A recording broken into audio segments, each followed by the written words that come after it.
ఇప్పుడే UI cinema చూసి వచ్చామండి. యాక్చువల్ గా ఉపేంద్ర గారి ఫ్యాన్స్ అందరికి కంబ్యాక్ అని చెప్పొచ్చు. చాలా ఫ్యాన్ మూమెంట్స్ ఉన్నాయి. ఒక విషయం ఏంటంటే మీరు పాత సినిమాలు చూస్తే ఏ ఉపేంద్ర సూపర్ ఇవన్నీ ఆ టైంలో ఉన్న ఇష్యూస్ తీసుకున్నారు. ఇప్పుడు తీసిన మూవీ 2024 లో ఉన్న ఇష్యూస్ తీసుకుని ఆయన స్టైల్లో చెప్పారు, ఆయన స్క్రీన్ ప్లే స్టైల్లో చెప్పారు అనమాట. చాలా బాగుంది. కన్ఫ్యూజన్ ఏం లేదండి. యు అంటే సొసైటీతో ఎలా ఎంటర్ అవుతాం, ఐ అంటే మనతో మనం ఎలా ఎంటర్, ఆ 2 ట్రాక్స్ ఉంటాయి అనమాట దాంట్లో. సో చాలా బాగుంది. అర్థం కానట్టు ఏమి ఉండదండి. సినిమా 100% అర్థమవుతుంది. 10 years ముందుకెళ్ళిపోయాడు. సో కానీ మనము అంత మైండ్ కష్టపెట్టకల్లా మనకు అర్థమయ్యేలాగానే తీసారు అది. So UI is a comeback movie అని చెప్పొచ్చు ఉపేంద్ర గారు. లేదండి, అసలు కన్ఫ్యూజన్ ఉండదు. 100% మనకి ప్రతి క్యారెక్టర్ అర్థమైతే ఉంటుంది. ఈ క్యారెక్టర్ ఎందుకు, ఇదేంటి, ఏ ఈవెంట్ తర్వాత ఈవెంట్ అర్థమైతేనే ఉంటాయి. సో కన్ఫ్యూజన్ అయితే ఏం లేదండి. సీక్వెల్ అయితే ఏమీ లేనట్టే ఉంది దీంట్లో. సీక్వెల్ కి ఏమి టీజర్ వదలలే మాకేమి. ఆ సాంగ్స్ ఆ సిచ్యువేషన్ లో మాత్రం చాలా బాగున్నాయండి. మేబీ ఒక సాంగ్ ఉంటది, నాది పెద్దది చిన్నది అని, దానికైతే మాకు బాగా థియేటర్ లో ఫుల్ రెస్పాన్స్ వచ్చింది. మేబీ మీకు ఒక్క నిమిషం అనిపించిన లాగ్ మళ్ళీ వెంటనే స్టోరీలోకి వచ్చేస్తాయండి. అర్థమైంది అండి. మోర్ ఓవర్ ఇది వరకు ఆయన మీద చిన్న నెగిటివ్ ఇంప్రెషన్ అంటే ఫ్యామిలీస్ లేడీస్ అట్లేం లేదండి. ఈ సినిమాలో కాంటెంపరీ ఇష్యూస్ తీసుకున్నారనమాట. కులము అనే మతం అని, అలాగే ఆకలి గురించి, అలాగే యుద్ధాల గురించి, పాలిటిక్స్ గురించి అవి తీసుకుని ఇప్పుడు అండర్స్టాండ్ చేసేలా చేశారు. నాకు ఉపేంద్ర గారు అంటే ఇష్టం. మీకు చూడండి, సో ఆ టీషర్ట్ వేసుకొని చూశాను, చాలా హ్యాపీ. ఎందుకంటే నాకు ఊహదలినప్పుడు ఉపేంద్ర గారి సినిమాలు చూసి 10 years బ్యాకే మనకు ఒక మంచి అప్పుడే ఆ మెసేజ్ ఇచ్చారు. భారతీయుడు సినిమా ఎలాగైతే మనకు శంకర్ గారి మెసేజ్ అలా ఇచ్చారో అప్పుడు మన ఉపేంద్ర గారికి కూడా ఒక రేంజ్ ఉంటుంది. ఆ రేంజ్ ని ఆఫ్టర్ లాంగ్ గ్యాప్ తర్వాత అప్డేట్ అయిన వర్షన్ లో చాలా బాగా చూపించారు. రాజకీయ నాయకులు కానీ జనాలు కానీ ఎలా అనేది చాలా బాగా చూపించారు. దీంట్లో స్క్రీన్ ప్లే, డైలాగ్స్ చాలా బాగున్నాయి. అంతా ఉపేంద్ర గారే. కెమెరా యాంగిల్స్ కానీ బ్యాక్గ్రౌండ్ చాలా బాగా చూపించారు. ఆ లొకేషన్స్ కానీ ప్రతి ఒక్కరికి నచ్చుతుంది మూవీ. ఒక మంచి మెసేజ్ అని చెప్పొచ్చు మూవీ. సో కొందరికైతే బాగా గట్టిగా తగులుతాయి, రాజకీయ నాయకులకి గట్టిగా చెల్లు మన ఎక్కడికో తగులుతుంటాయి. ఎందుకంటే వాళ్ళు చేసేది అదే కాబట్టి. దీంట్లో వాళ్ళకి తెలిసిన వాళ్ళు కానీ వాళ్ళు చూస్తే మేబీ ఎక్కడైనా కాంట్రవర్సీ అయ్యే ఛాన్స్ ఉందేమో అనిపిస్తుంది.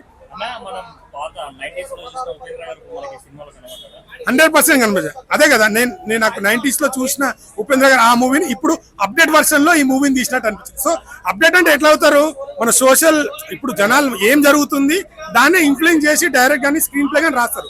అది రాసుకొని తీశారని నాకు అనిపించింది. అదే తీశారు. ఖచ్చితంగా కనెక్ట్ అవుతుంది, కానీ ఇంటెలిజెంట్ వాళ్ళకి కనెక్ట్ అవుతుంది. ఏదో సినిమా చూసే వాళ్ళకి అర్థం కదా, బోరింగ్ అనుకుంటారు. ఇంటెలిజెంట్ గా ఆలోచిస్తే, నేను మళ్ళీ చెప్తున్నా, సినిమా ఫస్ట్ చూడండి, లాస్ట్ వరకు మిస్ కాకండి. ఆ స్టైల్లో ఉంది, చాలా బాగుంది ఆ స్టైల్. ఖచ్చితంగా అంటే ఇప్పుడు అది 6వ వెర్షన్, ఇది ఈ వర్షన్ లో అయితే అప్డేట్ అయిపోయిండు. మధ్య మధ్య కామెడీస్, ఉపేంద్ర గారి కామెడీ, పక్క ఉన్న వాళ్ళు విలన్స్ ఉన్న వాళ్ళు మొత్తం హీరో ఉపేంద్ర గారిదే ఉంటది. హీరోయిన్ కూడా అంత క్యారెక్టర్ ఉంది. బట్ మెయిన్ ప్లాట్ వచ్చేసి ఒక మెసేజ్, ఉపేంద్ర గారి వాళ్ళ ఫ్యామిలీ అలానే ఉంటది. అది ట్విస్ట్ నేను రివీల్ చేయను. అది రివీల్ చేస్తే మళ్ళీ వాళ్ళు చూసే వాళ్ళు ఎక్సైట్మెంట్ పోతుంది. విలన్ ఉపేంద్ర చూడొచ్చు ఫ్యామిలీతో కూడా. నేనైతే ఉపేంద్ర గారి నుంచి ఏదైతే ఎక్స్పెక్ట్ చేశానో నాకైతే ఆ సాటిస్ఫై అయ్యాను, నాకు నచ్చింది. సో మీరు కూడా డిసప్పాయింట్ కారని నేను అనుకుంటున్నాను. నేను 3.5 ఇస్తాను. అన్న యూఎస్ సినిమా చూడడం జరిగింది. ఫస్ట్ అరగంట సినిమా చూస్తున్నారు, నాకు అర్థం కావట్లేదు. సినిమా ఏం తప్ప అర్థం కావట్లేదు. ఇంకో అరగంట, మళ్ళీ ఇంకొక అరగంట, అప్పుడు గంటన్నర తర్వాత సినిమా ఓహో ఇది కంపల్సరీ ఉపేంద్ర గారి మార్కు అన్నట్టుగా అనిపించింది. సినిమా బాగుందన్న, సినిమా నచ్చింది. అంటే మన ప్రభాస్ గారు కల్కి సినిమా చూసాం, ఇది కల్కి ప్లస్ అనుకోవచ్చు. దానికి భిన్నంగా అనిపిస్తుంది సినిమా. అంటే సమాజంలో త్వరలో అంటే ముందు ఏం జరగబోతుంది అనేది మనకు చూపించారు ఉపేంద్ర. అంటే ఈ సినిమా అర్థం అవ్వాలంటే మినిమం డిగ్రీలు కానీ, ఇంటర్మీడియట్ కానీ, 10th క్లాస్ కానీ అవసరం, బుర్ర ఉండాలా. బుర్ర పెట్టి చూస్తే చాలా క్లియర్గా అర్థమవుతుంది సినిమా. ఒక రకంగా చూస్తే ఉపేంద్ర గారి మార్క్ చాలా క్లుప్తంగా కనపడ్డది. ఈ సినిమాలో ఒక సాంగ్ అయితే బాగుందన్న, చాలా ఆకట్టుకున్న సినిమా. బ్యాక్గ్రౌండ్ మ్యూజిక్ ఓకే, ఫైట్లు కూడా ఓకే.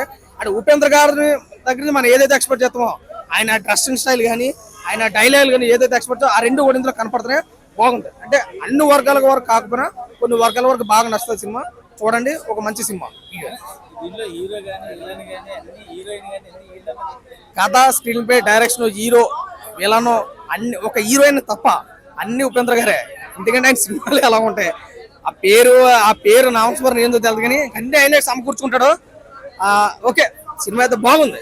అంటే ఇది ఫస్ట్ నుంచి లాస్ట్ వరకు సినిమా ఎలా తీసుకెళ్ళంటే సినిమాలోనే సినిమా చూపించడం, అందులోనే రివ్యూ ఉండడం, ఇది వేరే వెళ్ళడం అంటే ఒకటికి 2 సార్లు ముఖ్యంగా అర్థం కాదు. కానీ ముఖ్యంగా బుర్ర పెట్టి చూస్తే మాత్రం బాగుంటుంది సినిమా. అన్న ఉపేంద్ర అన్న సినిమా యూఐ అంటే నువ్వు నేను అనుకున్నా కానీ ఇక్కడ నువ్వు నేను కాదు, చాలా మంది ఉన్నారు. సినిమా మాత్రం మైండ్ పోయింది. అసలు స్టోరీ చెప్పాలంటే మాత్రం చాలా చాలా అంటే చాలా డిఫరెంట్ గా ఉంది. మన ఉపేంద్ర గారి సినిమాని ఏ పాయింట్ ఆఫ్ వ్యూ చూడడానికి వెళ్తామో అది 100కి 100% ఇచ్చేసాడు. సో ఏదో చిన్నగా డిఫరెంట్ ఉంటుంది, కొత్తగా ఉంటుంది, డిఫరెంట్ గా అనుకున్నా కానీ కొంచెం కాదు, త్రూఅవుట్ సినిమా మొత్తం కూడా డిఫరెంట్ గా ఉంది. అంటే లాస్ట్ క్లైమాక్స్ అయితే మాత్రం అసలు ఎక్స్పెక్ట్ చేయాల. సినిమా బ్లాక్ బస్టర్ హిట్ అంతే. సినిమా గురించి చెప్పాలంటే ఏం లే, బ్లాక్ బస్టర్ హిట్. స్టోరీ మాత్రం మత్తిపోయింది. ఆ స్టోరీ అర్థం కావాలంటే ఇంకోసారి సినిమా పోవాల్సి వస్తుంది.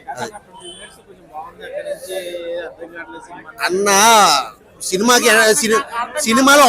సినిమా థియేటర్ లోపల కూర్చోగానే ఒకటే డైలాగ్ చెప్పాడు ఉపేంద్ర అన్న. నాకు నువ్వు మూర్ఖుడు అయితే సినిమా చూస్తావు, తెలివైన అయితే బయటికి పోతావు అన్నాడు. నా ఒక్కడికే కాదు, ప్రతి ఒక్కడికి పెద్ద వేసాడు, 7 times స్క్రీన్ వేసాడు. మీరు మూర్ఖులు అయితే సినిమా చూస్తారు, కాకపోతే లేచి బయటికి పోతారు అన్నారు. సో సినిమా చూసిన వాళ్ళందరూ మూర్ఖులా, తెలివైన వాళ్ళు నాకు అర్థం కాలేదు. ఆ మూర్ఖులు నేను ఒక మూర్ఖుడిని. లాస్ట్ వరకు సినిమా చూసాక కూడా నాకు ఈ సినిమా ఏం అర్థం కాలేదు. అందుకే ఇంకోసారి పోతున్నాను. సినిమా మాత్రం బ్లాక్ బస్టర్ హిట్ అవుతుంది, 100 days పక్కా గ్యారెంటీ నేను చెప్తా. ఆయన ఇప్పుడే యూఐ సినిమా చూశాను థియేటర్ లో. అంటారు ఆపేంద్ర ఈ సినిమాలో ఉన్నాడు ఉపేంద్ర, వేరే లెవెల్ భయ. రేష్మి గారి క్యారెక్టర్ కానీ, శంకర్ గారి క్యారెక్టర్ కానీ, మురళీ శర్మ గారి క్యారెక్టర్ కానీ అసలు మామూలు లేదు. సినిమా మాత్రం ప్రతి ఒక్క థియేటర్ కి వెళ్ళి భయ. ఇందులో సాంగ్ ఒకటి ఉంటది భయ, నాది చాలా పెద్దది వాడిది చాలా చిన్నది.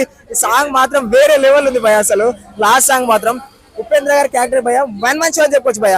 ఇంటెలిజెన్స్ చూడాలి భయ, మూర్ఖులు చూడాలి సినిమా. నిజం చెప్తున్నా, ఈ సినిమా ఎందుకు రెండు విధాలుగా చూశాను భయ. ఇంటెలిజెన్స్ గా 5కి 4 ఇచ్చాను, మూర్ఖుడిగా 5కి 5 ఇచ్చాను భయ. సినిమా మాత్రం వేరే లెవెల్ ఉంది. మీరు ఒకసారి చూడండి, వన్ మ్యాన్ షో అని చెప్పుకోవచ్చు భయ.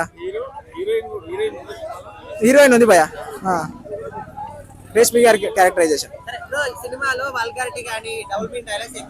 అవును, ఫ్యామిలీ ఐటెన్స్ అంటే నిజం చెప్తున్నా, సినిమా చూడాలంటే వాళ్ళు మూర్ఖులు అయి ఉండాలి భయ, ఇంటెలిజెన్స్ అయి ఉండదు. నిజం చెప్తున్నా, మంచోళ్ళు చూడొచ్చు కానీ మూర్ఖులు అయితే ఎక్కువ ఇష్టపడతారు భయ సినిమాని మాత్రం. ఉపేంద్ర గారికి ఇది వన్ మ్యాన్ షో, ఇంకా మంచి కంబ్యాక్. ఎందుకంటే 2 క్యారెక్టర్ చేసాడు, వన్ మ్యాన్ షో అని అనుకోవచ్చు. మురళీ శర్మ గారు కానీ, మన రేష్మి గారు కానీ, శంకర్ గారి డైరెక్షన్ కానీ వేరే లెవెల్ అని చెప్పుకోవచ్చు. ప్రతి ఒక్క థియేటర్కి వెళ్ళి చూడండి సినిమా మాత్రం. యాక్టింగ్ ఒక సాంగ్ ఉంటది భయ, వీడిది చాలా చిన్నది నాది చాలా పెద్దది, అసలు వేరే లెవెల్ భయ. ఇంకోటి రోల్ మిక్స్ సాంగ్ ఉంటది భయ, కుమార్ అంటే మన అయ్యగారే నెంబర్ 1. తర్వాత ఇంకొక సీన్ ఉంటది, మన ఏమంటారు బరేలెక్క సాంగ్, రోల్ మిక్స్ సాంగ్ ఉంటుంది. ఆ సీన్ కూడా బాగుంది.